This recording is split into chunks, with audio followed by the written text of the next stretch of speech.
Hi, you're listening to the Liam Scheff Show on UCY TV and Truth Frequency Radio. I'm calling from a big, empty, hollow room, so there's a little bit of echo, maybe more than I anticipated. There's not a lot I'm going to be able to do about that. I am traveling.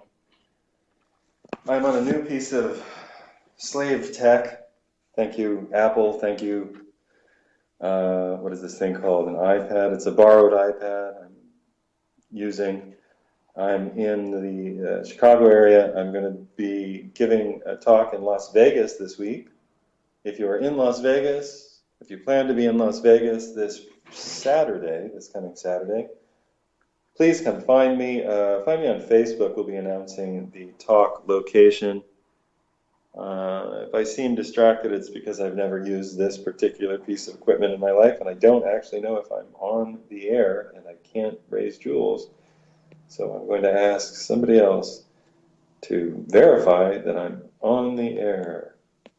I'm currently touching glass. Be right with you.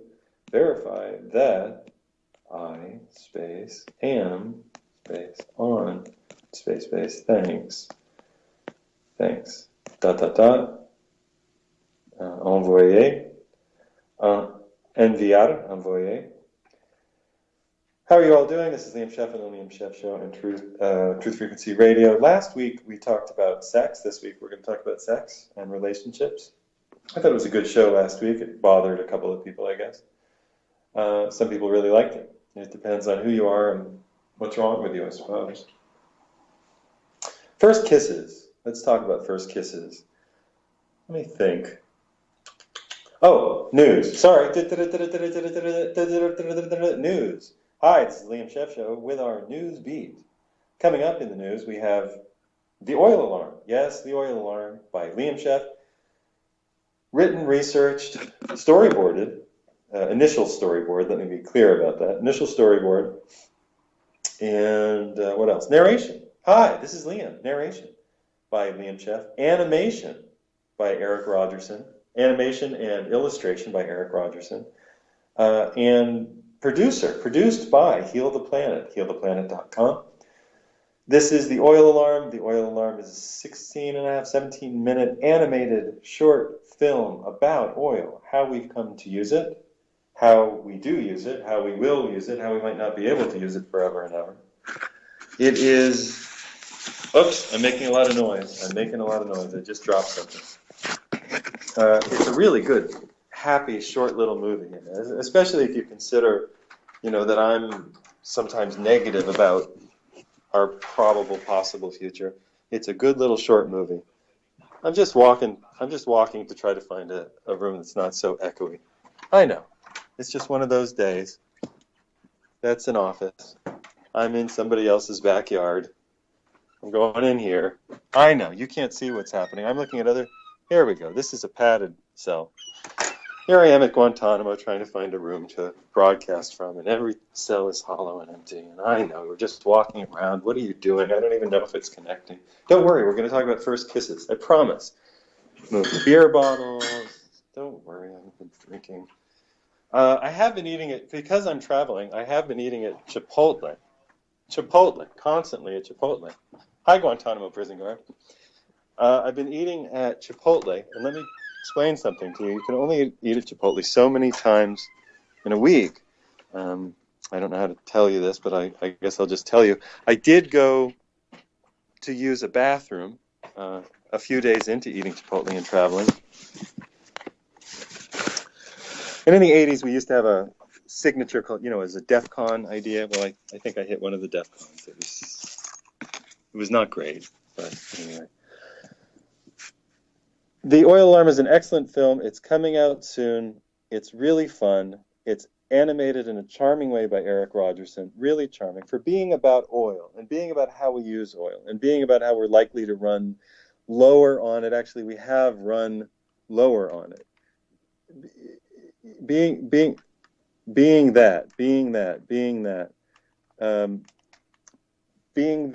we have 250 million cars and trucks in the United States, being that we have 26 million commercial trucks in the United States, being that we have 2.4 million by estimates Class 8 trucks, which are the big rigs that haul everything around the country, running around the United States. Being that, it's still a charming and kind of cute little movie.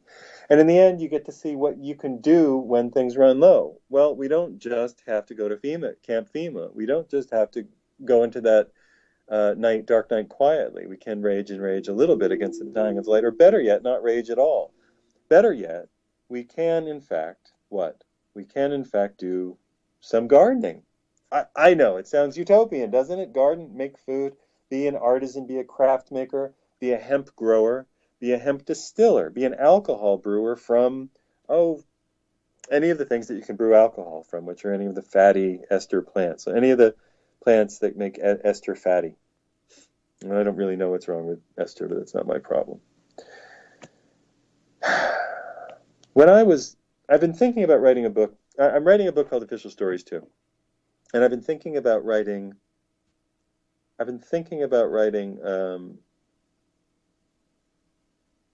wow, sorry. I just had a moment of panic. I've been thinking about writing another book. Some of you know that I was forced to go to a place called CEDU when I was a teenager, and I really didn't like it. I hated it, and I hated it, and I hated it, and I hated it. And I hated it so much, it drove me pretty nuts while I was there.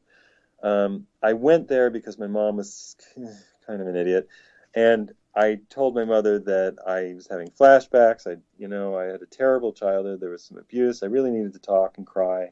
And instead of letting me talk and cry, she sent me away to this place where I dug ditches. And I don't know if you've seen the movie Holes with Shia LaBeouf, but I did end up digging ditches for a while and then filling them back up. I dug ditches in the back of a mountainside, and I built retaining walls. I ran with heavy wheelbarrows full of sand when I was 17, 18.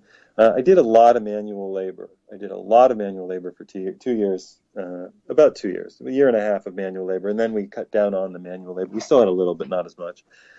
Did a number of camping trips and got screamed at a lot. And I made a little movie about it called Surviving CEDU, which you can see. And I've sometimes thought about writing a book, but not for the CEDU experience, because I don't care as much as you think I do. I got it out of my system. I made the movie. I didn't want to go there, so it's not something I like to really belabor. I have other things to do in my life. But it sort of encapsulates this period of teen years. And I talked in last week's show about coming to grips with non-monogamy. Like, I don't think I've ever really been monogamous. And I think it took me a while to be okay with that. I was in my early 20s when I was dating, and I'm 19, 20, 21. And I remember at 19 and 20 feeling very old, by the way. Like, feeling old because I think I'd missed 16, 17, and 18. I kind of missed. 16 I missed because I was kind of on the run from my father's wife's mental breakdown that sent me spiraling out into the world. I'll try to tell that story on this show. I was on the run because I ended up back, in the care of my mother, who's just not she's meant well on occasion, and then she hasn't on occasion. So, you don't want to just bash it all, but yeah, there were some real problems. And then I ended up going to this place because I said, look, I had a terribly difficult childhood. My father was abusive, violent sometimes. My father's wife is psychotic. There was the incident with the babysitter that I didn't really appreciate. My first little girlfriend's brother was apparently the neighborhood child molester, which nobody bothered to report. That was not a happy moment in my life, and I've talked about it a million times. I guess I don't do abuse the way other people do. Like, I don't oh my God, it's just, you should never talk about it. Listen, these things happen when you're a kid. Cry about it, talk about it, get it out of your system, unload it. Get it off your chest. It's not your fault when you're a kid. The worst thing about being a kid and having somebody do anything, hit you, push you, whatever, is that you think that it's your fault because you're always in Stockholm Syndrome. When you're a kid, you're trying to survive the assholes that you're born into, the group of assholes that you're born into. And so you say, okay, well, maybe it was my fault that my dad left. Maybe it was my fault that maybe I should have fought harder when I was 4 and this guy was... you want the details? All right. He was flashing boys in the neighborhood. He was a dickhead, literally. Anyway, it wasn't something I was very interested in, and it bugged me. And there was nobody to talk to about it. You just didn't talk about those things. Why? Because everybody was religious. They were religious. They were Catholics, and I was already always in trouble, because I didn't have a dad, my mom wasn't around, so apparently the only thing for a kid to do is get into trouble because there's nobody to say, hey, don't light that firecracker or don't climb so high in that tree, and it always feels like you're in trouble in that age. Even if people correct you and they're looking out for your well-being, you feel like you're in trouble. So that was childhood. When I got into my teen years, I, said to my mother, I think I need to talk to somebody because I'm depressed, and I tried working things out with my dad when I was 14 or 15, and he's just a child man without much of a heart or much of a head, sort of sells it easily to like abusive women who are around him. So I had that experience, which I didn't enjoy. And I fly back, and this is the early 80s, and I fly back to Nowheresville in Pennsylvania, where my mother lives. God knows why she lived there. She doesn't live there anymore. She hated it. I don't know why she stayed. We should have gone to California when I was a kid. It would have made more sense. Just given both of our dispositions, it was the 70s, it would have just made more sense. I would have grown up on the beach. She would have taught at some sort of little private school or something, and I would have had a good education in Latin and Greek. But what I ended up with was some, a variety of hillbilly education, and I was reading my own things in a denial of my father's Jewish life and my mother's half or quarter Jewish life, and she just pretended we were Christians. It was very confusing. I mean, it was really confusing. Like, well, I don't get it. And I'm not holding Judaism above Christianity. They're both really, really dumb. Thank you. This is Liam Scheff Show. Are you new here? We'll get there. So I got sent to this place called CEDU when I was a kid. I was just turning. I was 16 literally 16 going on 17, just like the song. And I got sent there again because I said to my mother, look, I am depressed and I think I need to talk to somebody. But my mother's like a double Aries, and there's nothing but going forward. You cannot look back, and don't dwell, even if the past is with you all the time and haunting you. Don't dwell. Just keep going forward. Be positive. And I'm like, bitch, stupid bitch. I am damaged by my childhood. I need to cry. I need to go cry. And I need to feel normalized in it. And I need to know I'm not the only one who had a very difficult childhood with some violence and the guy waving his wang around as a kid. There was the one guy. It wasn't. I've had many friends who had much worse stories, and I'm talking relatives and over again. And for me, it was the one unfortunate moment. But it made me unhappy, and I just needed to kind of talk about it and normalize it. So I got sent to this place called CEDU, and CEDU was a wild, wild west of fucked up,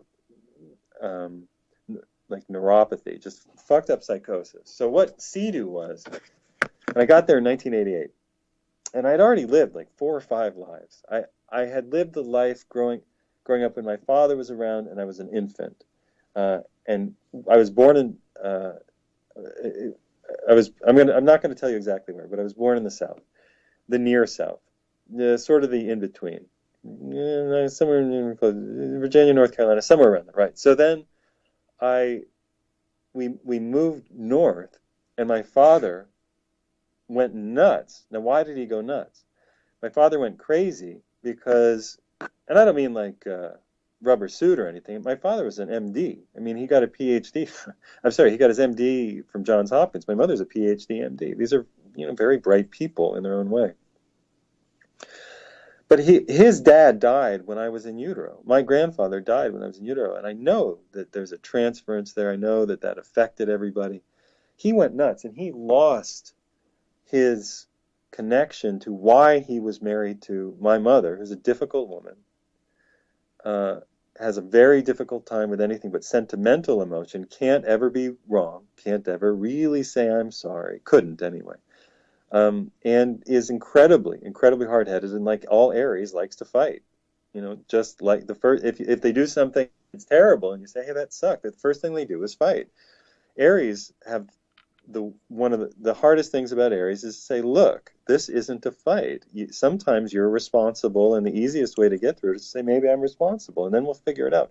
But it's like they're the youngest sign of the zodiac, so they're that quality in an Aries, wherever it is in your chart. I don't care if it's Jupiter or Saturn or even your rectum. Uranus. The Aries likes to push back, right? Taurus is the next sign, and Taurus doesn't like to be pushed at all. Taurus will sort of grumble and grumble and grumble and grumble and grumble and move along slowly. And if you push it hard enough, okay, fine, I'll charge and I'll stampede and I'll knock the whole thing down, and then I'm gonna stand still in the grass and eat like nothing happened. That's Taurus, and you might know some Tauruses. And it's not just sun signs. And then there's Gemini, and Gemini is the spaz, brilliant but crazy, all over the place. And the deeper they are into the sign, the more kind of bipolar they get. Early Geminis are more affected by Taurus. Later Geminis are more affected by Cancer, so they're more emotional. Early Tauruses are more earthy. Cancers are deeply emotional. They protect, self-sacrifice, protect. We can go through the whole zodiac. But anyway, my mother, the Aries, liked to fight. And I'm saying that I had this difficult childhood. And instead of hearing me, she sent me away. Now, we didn't have money growing up. I guess by rights we should have. You're listening to the Liam Scheff Show on UCY TV and Truth Frequency Radio. This is Liam, and this is my first-person narrative. It's what I always do. I talk about stories in the news, or I talk about my life, and I'm talking about my life. And the reason I'm talking about my life is because I've been considering writing more of it. I wrote a book called The Truth About Love, and The Truth About Love is a fictionalized version of me at 33 and 34, living with Helen, my partner of 7 years, who went to the next world. She had an aneurysm and had to go to the next world just about 5 years ago, which really almost killed me.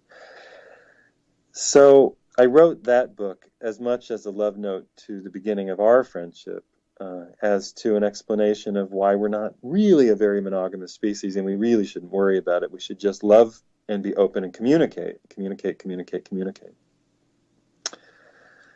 So I end up getting sent to this place called CEDU. Why? Because I had the guys, the neighborhood wang waiver, did that. I really didn't appreciate it. And he was just gross. It's just so pathetic. It's so pathetic. I know that people think that all people who are kids should be put on an island, and they should. Here's the note, everybody. It's just pathetic. And here's what I want. Here's my solution to people who hurt kids. Kill them all. Here's what to do. You really want to know what to do? Normalize therapy. That's all. Americans will not normalize the idea that therapy is okay. They're terrified of therapy. They're terrified of looking inside and admitting things.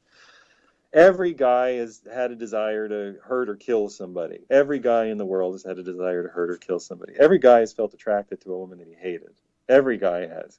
It's confusing. Every guy struggles with the first realization that they're attracted to either women or men, whatever you're attracted to. And then somehow, along the way in your head, some aunt or even your mother, you go, oh my God, no. And you freak out and you think that, and then Oedipus Rex comes along in high school and you go, oh my God, no. But the fact is that a man's mind as a teenager is like a nonstop roulette wheel. It just spins. You have no control over where it lands. So we all should go to therapy to say, look, your mind is not always yours. It's going to spin. Your actions are yours, but your mind is not always yours. It spins and spins and spins. And whatever you eat is going to affect it, and what movies you watch is going to affect it. And how you grew up is going to affect it. And your inability to communicate your feelings is going to affect it. So for God's sake, communicate your feelings, because all men suck at communicating their feelings. And women, frankly, aren't much better these days. They gossip. They don't tell each other the truth. Oh, honey, you look great. Isn't she gaining weight? She looks terrible. Women don't tell each other. They just talk, but they don't tell each other the truth. And men don't say anything. Oh, God, they're just rocks, troglodytes, cavemen. For the most part. So my mother, because I'm, becoming self-aware in a real way, and I'm very philosophical, I say, look, I want to talk to somebody about the shit that's going on. I feel like I'm scared of all the stuff that happened to me. I don't want to repeat it in my own life. I feel like I'm never going to have a relationship because I'm just so scarred. I mean, I'm feeling this way as a teenager. Like, I'm terrified, essentially, of getting into relationships because of all the shit that's already happened. At that point, I'll spare some of the details for my own sake. But it was painful. It was painful to think that intimacy was related to my father screaming, or violent outbursts, or that being attracted to somebody was also related to some dickhead in the neighborhood waving his wang in your face when you're over at your friend's house and you're babysitting, and just pretending it didn't happen. You can't tell anybody because the mother. Here's what happened: the guy waves his wang. I'm not the only one he did it to. Shoves it in your face. God, and you're like, I'm 5 or 4, and the mother, they're from Honduras, and this made me hate, by the way, the Spanish language for about 25 years. The mother, who's from Honduras, sees this, and she's so freaked out, she yells at him. She doesn't tell my mother. My mother's away at this point, doing her medical training and stuff. And when my mother gets back, instead of saying it, instead of telling the truth, hey, I think my son really shocked your kid, and I'm really sorry. She says that I've been bad, and I'm getting spanked, and I don't know why. I'm telling you, that's what happened. And then my mother was gone again, and I never got to talk about it. So it was just a boundary violation, and it made me feel weird, and it made me not like men, and it made me not like wangs. So I looked at my own, teenage wang as a potential, like, offensive item. Like, oh, it's offensive. I would never want to do anything to a woman because it offended me. I'm serious. That actually went through my head. I would never want to do anything with women because it offended me. I hate guys. Guys suck. Not in the good way. Obviously, I got over all these fears, but I had to talk about it. So I'm telling my mother, I'm having these fucking remembering. I'm remembering, the Figueroas. Don't take it out on anybody named Figueroa. It's like one of the most common names in Central and South America, but that happened to be their last name. And I'll just call the son Shithead Figueroa. So Shithead Figueroa, right? So I remember Shithead Figueroa. God damn him. Why did he? And I'm like, it was awful. And you weren't there, and I feel abandoned. And father and dad, when I was there, was hitting us and or shocking us and screaming. And then he wasn't paying child support, so I didn't see him for years. And that hurt just as much as being hit. And I needed to talk to somebody. And then you left me alone with these other weird people. And they had this really demented kid who had terrible hemophilia, and he would, like, suck on your arm. I'm serious. And it was awful. And then I got sent to horse riding camp. I know it doesn't sound like a punishment, but I was 5. I was away from home for a month when I was 5 years old. 5 years old. I was so traumatized by it. 5, 6, 7, 8, 9, and 10. I was so traumatized by it. And I'm like, look, and then I went to go live with my father when I was 13, because when I was 13 and a half or 14, his second wife, I don't call her any kind of mother, but his second wife, I guess I used to call my stepmother, but she wasn't, told me all these terrible stories about my mother. And because my mother's kind of nuts, I believed them, or I wanted to believe them, because I thought, okay, I was kidnapped by gypsies, and these are the good people, and I'm going back to the good people. Ha, ha, ha. His wife was a pathological narcissist who's beating up on my mother through me as a proxy vessel, just triangulating. So I end up moving in there, and she ends up, like, not feeding me and kicking me out all the time. I end up going to a high school I've never gone to. I make friends. I'm shell-shocked. I do really well. I play sports. I do art. I do all the stuff that I do. And nothing is good enough. I'm constantly being punished. I don't do anything really wrong at all. I'm much better there than I ever was for my mother, because I was terrified of, like, getting in trouble and losing my dad's affection. And she just keeps kicking me out to the point that they throw me out, and I end up living in this sort of flop house. And this is my father. I'm telling you the truth. I'm not joking. This flop house that my father rented a room for me. And when I'm 15 years old, he's a pediatrician in Boston. He's a children's doctor. And his wife winds him up so much that he throws me out. He's apologetic about it, but he's such a cunty dickhead that he, adult language on this show, that he that he just goes with it. So I'm out there essentially almost on the street, taking the red line in from Dorchester to the high school, all the way across town in a totally different area. And of course I fall apart. My uncle finds out about it, and then my mother brings me back, and I end up in this private school that's a religious school, terrible place for me to be. I'm thrown out there for some sort of insubordination. These people were so unforgiving. I took some cookies from the kitchen, and they held, like, a goddamn family meeting about what a crime it was. I'm like, bitches, you people suck, and you can keep your religion. And then I end up back going to some public high school, and I'm just traumatized. And I got PTSD, and I don't want to talk to people, and there's no notion of pot or CBD or anything. And I'm not on any drugs. I don't take drugs at that point. I don't even drink. This is the Liam Scheff Show on UCY TV and Truth Frequency Radio. And yes, it's a first-person perspective of my life.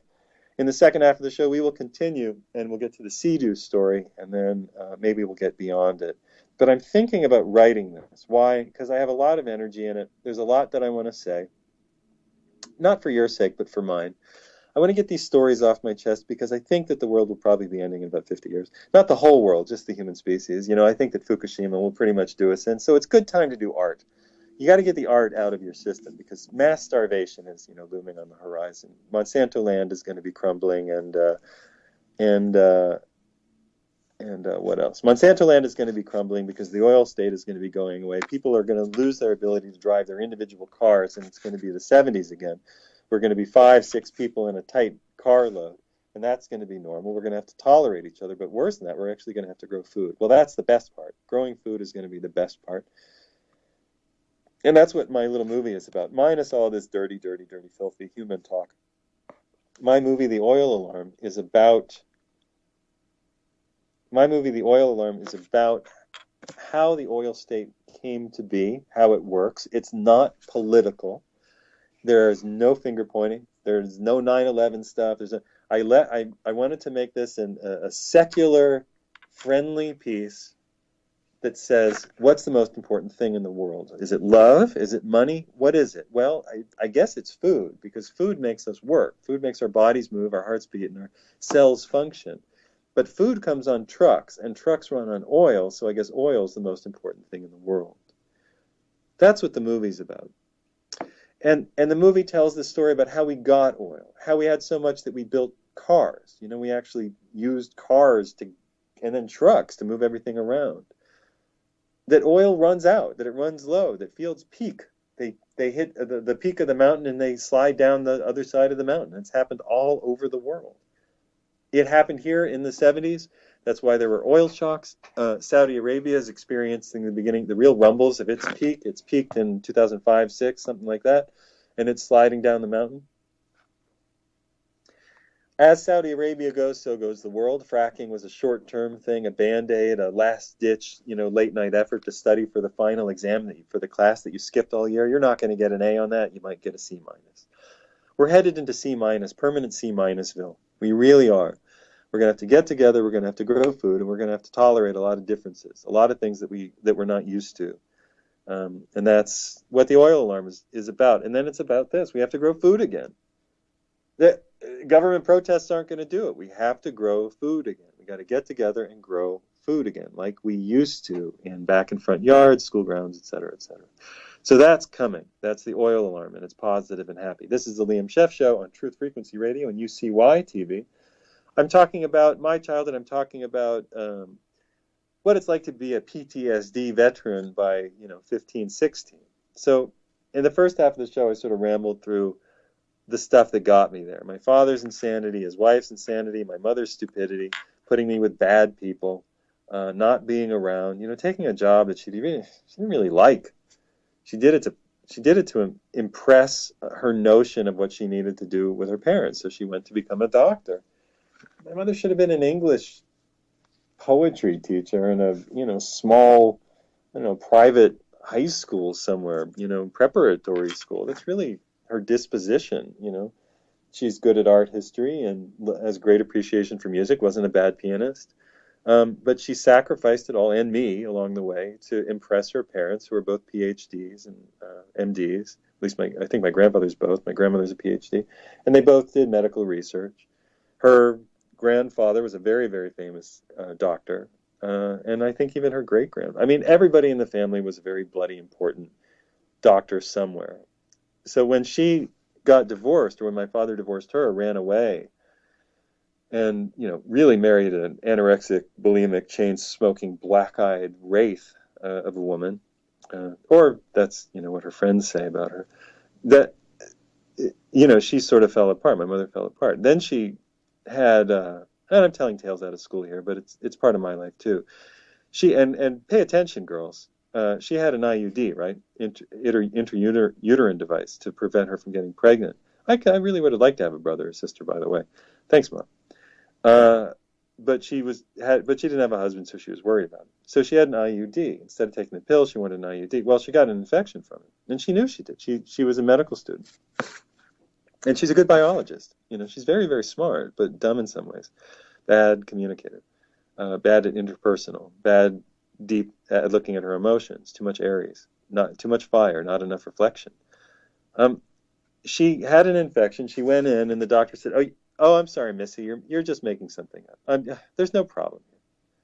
Well, my mother is smarter than most men that she meets. Trusted a male doctor because her father's a male doctor, and her father's the guy who's respect she always wanted. The infection became very bad. She became septic, and in a very, very bad blood infection, and they tore her uterus and fallopian tubes out. I was about 4. And at that point, I swear to you, I lost my mother. She didn't die, but she was not the same person. There was very little maternal feeling. She just didn't care about my feelings, what happened to me. She sent me away for literally months at a time to strangers. And it was shocking to me. I had extraordinary PTSD as a young person. I was terrified. I would run away from people. If I liked you and I got to know you and I trusted you over time, I was, myself, clever, charming, charismatic, creative. But if I didn't, I was spastic, argumentative, pushing away, destructive. I would push things, break things, just get me away from you. Terrified. And it was just like these brilliant people. My father, a Harvard, Johns Hopkins graduate. My mother, a Vassar, I guess it was Hershey Medical Center, but she was a Vassar graduate, couldn't bloody give a rat's cunty behind about what was going on with their child because they were on their own narcissistic career paths, because they're cunty intellectuals, because. So at 16, or 15 or 16, I look at 16, I say to my mother, "Listen, bitch." I didn't say bitch. It wasn't in the jargon then. I said, "Listen, lady, I need to go talk to somebody. This shit sucks. My childhood, bad. PTSD, scared of people, panic attacks. I'm 16. Didn't have words for panic attacks, but I was having a constant panic attack. Didn't have words for any of it. There's no language for it." So she sends me to talk to this guy, this counselor, and they want to, he just says, "You sound sad." And then they then they want to drug me. And then, thank God, they did that for a couple of months, and I was just so out of it. Then my mother said, "Oh, no, we're going to have to, you're just going to be a wreck for the rest of your life. I better send you elsewhere." We never had money growing up because my great-great-grandfather, who I know it sounds like I'm lying, but he co-invented I know it sounds like I'm lying, I'm not. He co-invented the telephone. He was an engineer, and he built things. His name was John Watson? I don't remember. Thomas Watson. I think it was Thomas Watson. Anyway, he helped build all that shit. And he would have been like we would all be millionaires today, but he sunk all of his money into a boat, a shipping operation, like a port, whatever you want to call it. I don't know. I can't remember the name. A harbor port somewhere up in and around Massachusetts. And it didn't work. He lost all the money and he was like kicked out of the company. Then he went to England and became a Shakespearean actor. He was a weird dude. Then I really admire him, actually. He was so practical and he did so many things, and he was so impractical, but he just always managed to be interesting. And then he got into Sufism, which is like the most spiritual, elevated form of Islam, which doesn't make any reference to Islam, but just says God is all things. And they're the ones who sometimes do the twirling and stuff. And I don't think he did the whirling. Well, I don't know if he did the whirling dervish stuff, actually. And he brought over he helped bring over a guy called Meher Baba. I believe it was Meher Baba. And you can look him up. I think it's Thomas Watson. But I never knew him. He was long gone, and we didn't have his money. So and we lived in white bread and peanut butter for periods of time. And my mother would buy whole wheat bread, to her credit, for the most part. Whole wheat bread and peanut butter. Oh, that's her gift, that was her nutrition. Whole wheat bread and peanut butter. Terrible cook, worst cook ever. First person on the block to have a microwave. So of course I was sick when I was 10. By the time I was 12, I was just always sick because of the bloody fucking microwave. So again, 16. I need to talk to somebody. I'm on the drugs. Then my mother says, okay, we found a place for you to go. No, I didn't say I need to go anywhere. I just want to talk to somebody. Oh, no, it's in California. She finds this guy. I'm going to use his real name because he's a grifter, named Lloyd Paradiso. He was in Philadelphia. What a grifter. And he comes along like Honest John the Fox from Pinocchio. And he says, oh, hi, hi diddly dee. It's an actor's life for me, whatever it was. And he says, there's this great place, and your kid will go in the mountains, and you'll go hiking and swimming in the river, and he'll chop firewood, and there's all kinds, and they're all, teen boys and teen girls, and you're going to be athletic and outside, lots of sun, mile in the high, way, way, way above Los Angeles. I hear California, and I look at, Shitsville, Fucksville, Pennsylvania, where my mother is, and I think, yeah, okay, I'm in. Say no more. So I go, I get on a plane. I got Pink Floyd and U2 in my head, and I go, and this CEDU place, man, this CEDU place, they strip everything from you. They take your clothes. They do a cavity bloody search to make sure you're not importing drugs at 16. I think I'd smoked pot like twice. I was just not a pot user. Really, I was just not a drug user. My nervous system was too sensitive. And I didn't trust it.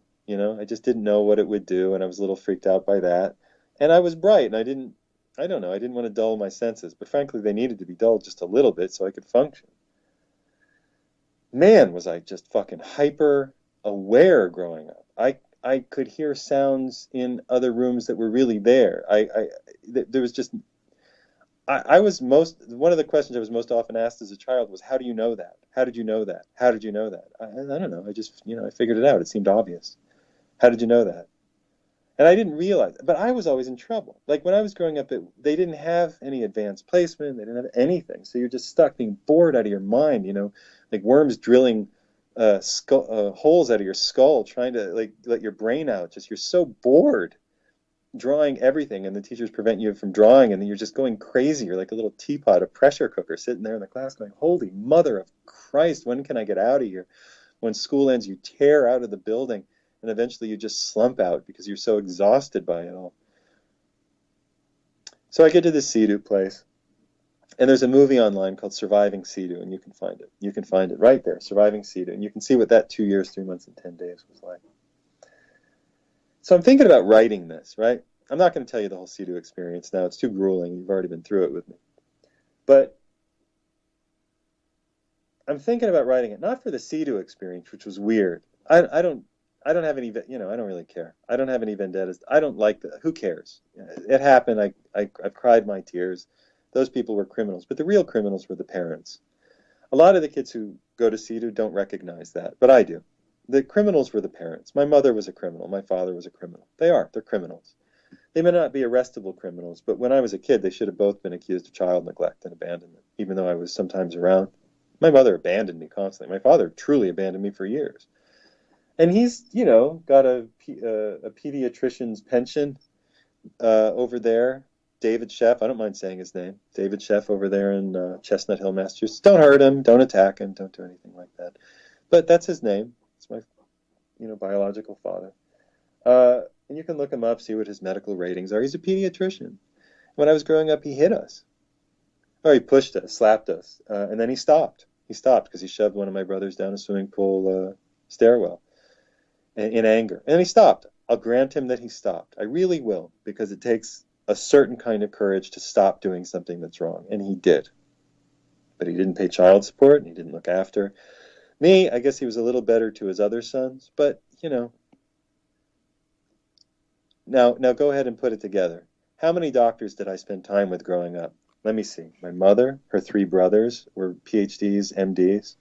Grandfather, Ph.D., M.D., grandmother, Ph.D. My father, M.D. I don't know if he has a Ph.D. Let's see. Some of his uncles were doctors. His father was a doctor who I didn't meet. So at that point, I got, 8, 10? And then at an extended family thing, what do I have? 12, 15? And then I go to the hospitals with both of them, with both parents. I'm at the hospitals, and I see the world through the eyes of a fly on the wall that nobody even thinks is recording everything in memory. But there it is. In the beginning, it's just some people just sort of trying to get by. Then the machines get bigger and more dangerous. And then everything is suddenly written on a script pad, on a drug pad. Everything's sponsored by drug companies. And you can get anything you want. Now it's free. My father just hands me this. Use this for your pimple. Use this. It's free. We get anything we want. And then my mother starts getting, because we didn't grow up with money, but by the time when I went away to live with my father when I was 14, and it got sent back when I was 15, I think, God, what a dick. What a dick.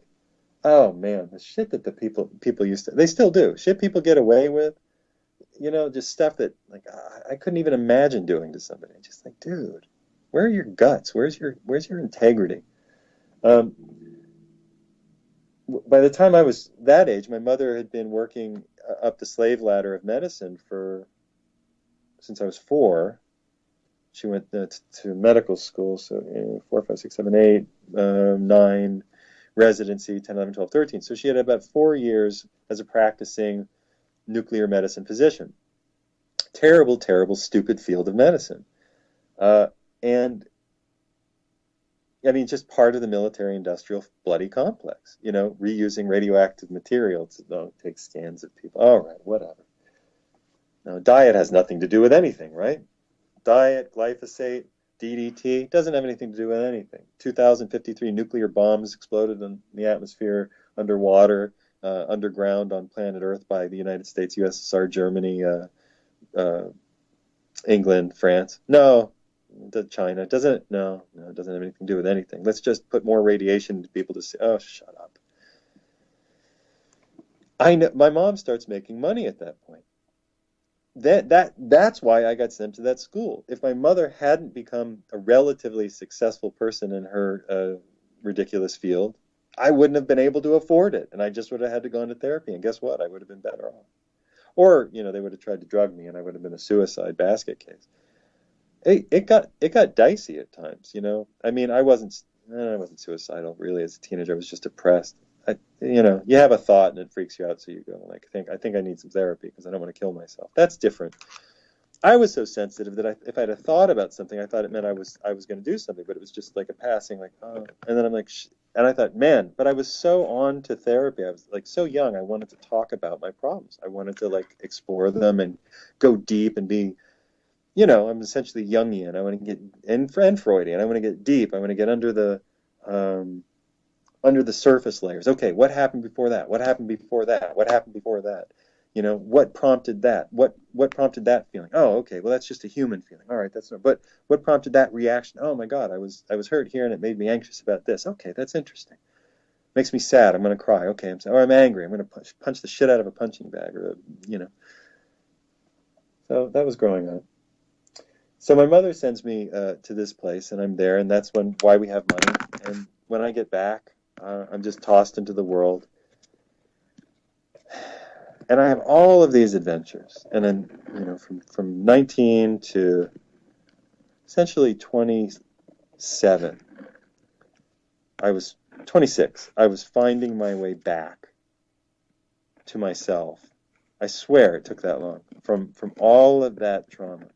And finally, by 26, 27, I said, hey, kid, you had a bad dad, but you're not dead yet.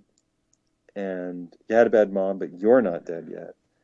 And you want to cry about stuff, that's fine. If you want to learn stuff that your dad didn't teach you, you can still go learn it. You don't need him to teach you. So I went and I took the martial arts that I wanted to take. And I took the courses that I was prevented from taking when I was growing up because life was just so hectic. I was moving around too much. And you can do that. I mean, I don't know. I talk to people all the time. People write me, Liam, you're different. You're interesting. How'd you get to be? Liam, I'm with this and I don't feel happy about it. Liam. And I always say the same thing. If you're not happy about something, what are you doing about it? If you're not happy about something, what are you doing about it?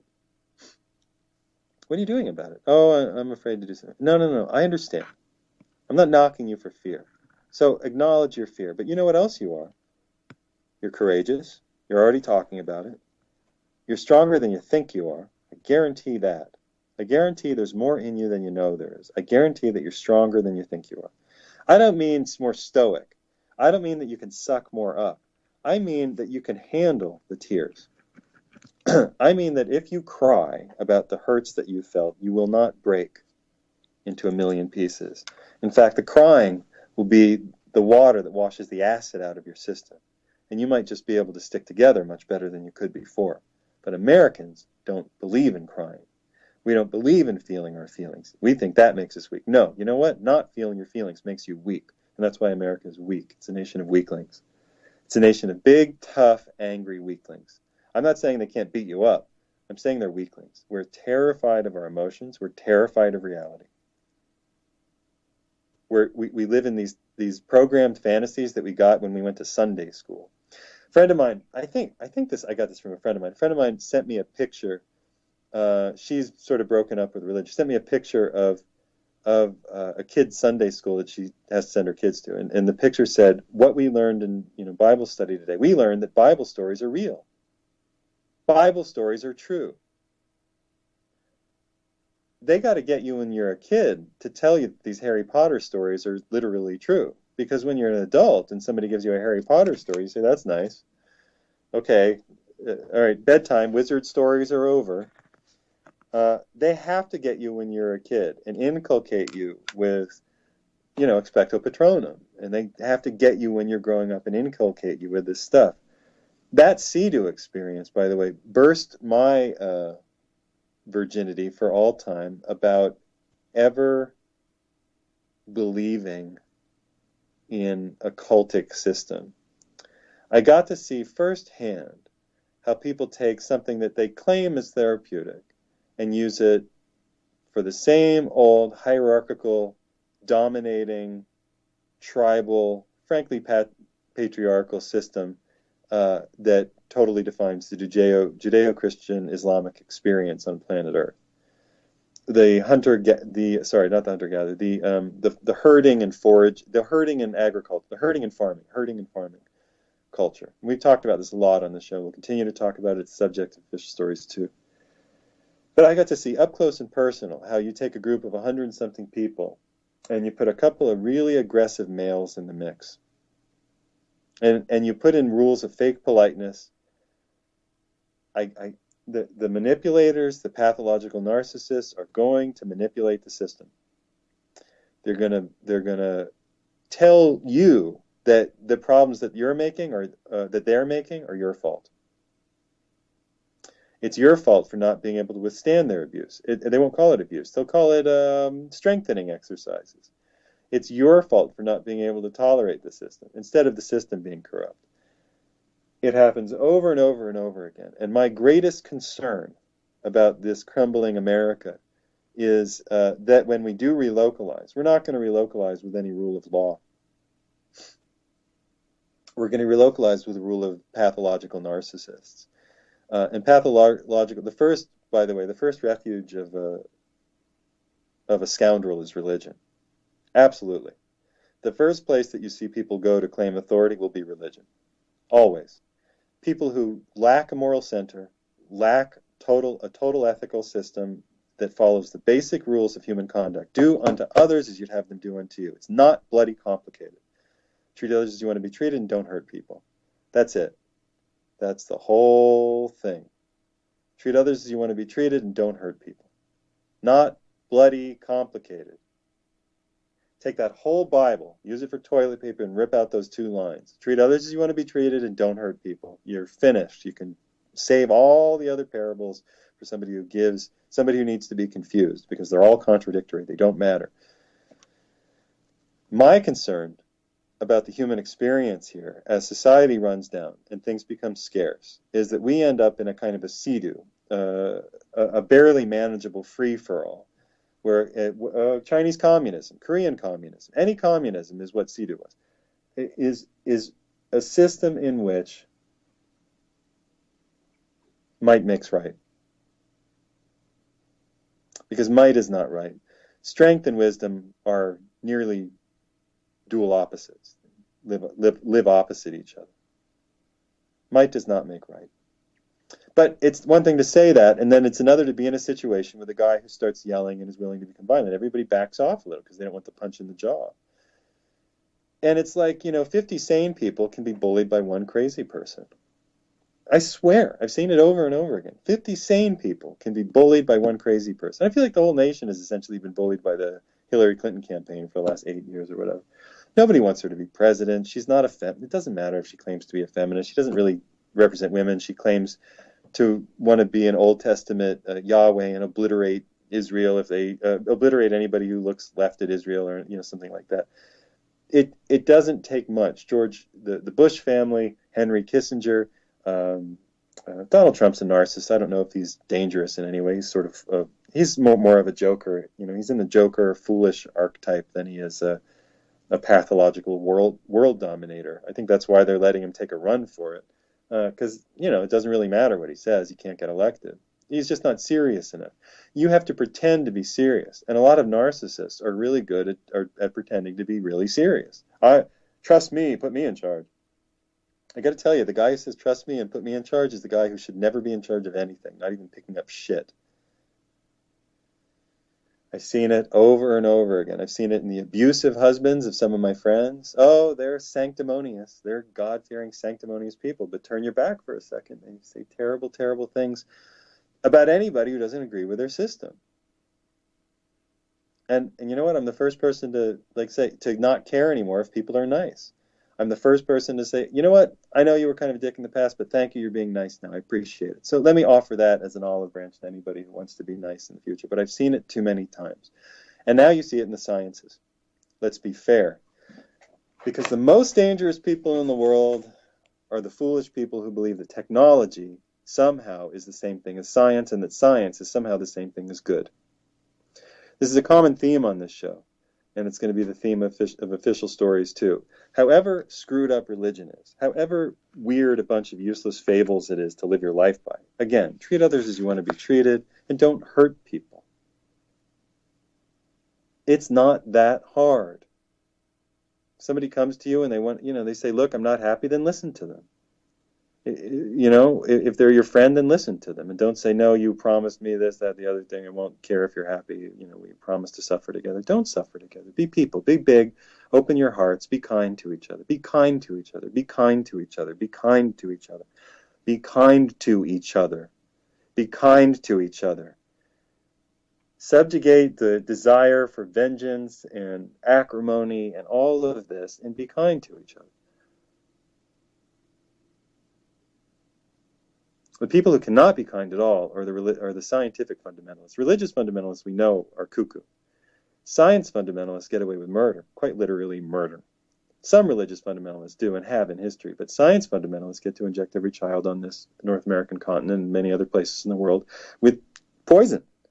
Aluminum injected is a poison, squalene, thimerosal, which is mercury, aborted human fetal tissue, and if that's not enough, you can just take the monkey testicle proteins, kidney proteins, ovary proteins, guinea pig ovary proteins, dog kidney proteins.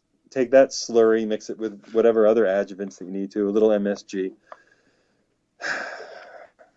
and inject it into very small people. And then count the autism rate in 40, 20s, whatever it is. It ain't funny. This is the scientific fundamentalism. So I got to see varieties of fundamentalism when I was growing up. I got to see the Catholics who couldn't tell the truth about their wang waving 21-year-old asshole Figueroa. I got to meet the medical fundamentalists who couldn't pay attention to what was happening to their kids because they were so busy chasing their careers. I got to meet the cultish fundamentalists who were so concerned with stealing parents' money and claiming they were helping kids that they didn't care how badly they were torturing us, really. And they did torture us. And that movie, Surviving CEDU. If you like the work that I've done, including official stories, I implore you to go to my Facebook, my PayPal. My PayPal is there. It's on the front page of my website, liamscheff.com. Go to my Facebook page and look for the PayPal link under. Just click the oil alarm banner, and it's there at the top. Donate $5 to $20. $5 to $20, please, to keep me in short pants. I'm traveling around the country giving talks on relocalizing, not this talk, but talks on relocalizing food production and making sure that we don't go down in the zombie holocaust together. Thanks very much for joining me.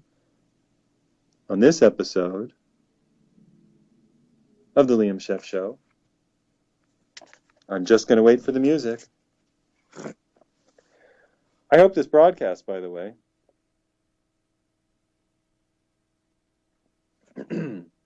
The oil alarm will be coming out this November in good clips. What is it now, October? I think by November there should be about 3 or 4 good clips. I think by December the whole thing will be available on the web. You can get my book, Official Stories, at Amazon.com. You can go to my website, liamscheff.com, and order it. It's on Kindle and in paperback. I like the paperback better, but that's just me. I think I make about the same, $3 or $3.50 something from either. So obviously the $5.99 for Kindle is better for you, and it's not really bad for me. The paperback is just something you can keep after we stop being able to print books. Official Stories is a reverse textbook to all the gunk that we were taught in school. That's another story. Should I write a book about CEDU? You can tell me.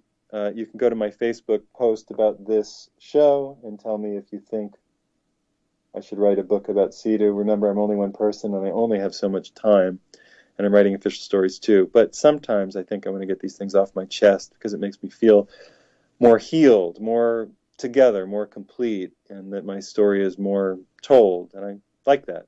I'm a storyteller after all. Thanks, Jules. Thanks, UCY TV. Thanks, Truth Frequency Radio. I will wait for the music and see you next week.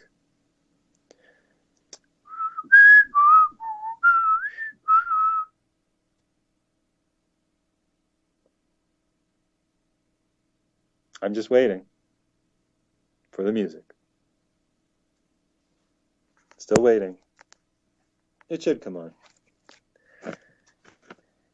Stay tuned to all the great programming on UCY. Thanks for tuning in. This is Liam Scheff. Say hi to me on Facebook.